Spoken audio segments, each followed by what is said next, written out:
Well, hello on a very snowy Sunday afternoon, and as you can see from the title, we are now in the last 4 weeks, and of course, what I should be telling you is things like this. Well, you're going to love it, and it's all downhill from now on. But unfortunately, folks, that's not the case.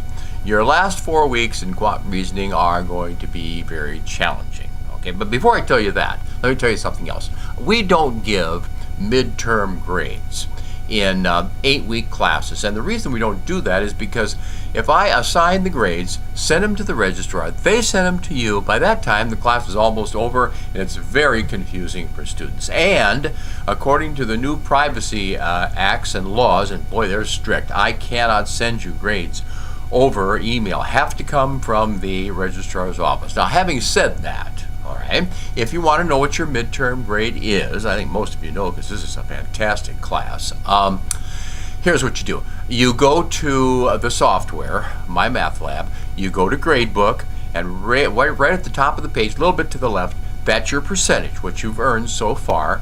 Take that, go over to the syllabus page, I can't remember what page it is, okay, it's somewhere in the middle. I have the grading scale. Compare your percentage to the grading scale. If you've got an 87%, then you look at my grading scale, you find out where 87 falls, and then you look at the grade, and then you're gonna, you'll know what your midterm grade is. But like I said, this is one of the best classes I've ever had, so I think you're all gonna do very, very well. Now, having said that, let me tell you what's happening. The last 4 weeks in this class are almost exclusively for the benefit of economics. Your teachers in econ want you to know how to use matrix and matrices. And so that's one of the topics that we're talking about, and they're tough. Read the book very carefully, go through the examples, take your time, okay, you'll be all right. But it's a tough subject. And then the last one is, same thing. Economists are always looking for what they call maxima and minima. How do you maximize profits and minimize cost? Well, to do that, you need a topic called the derivative, which is part of calculus.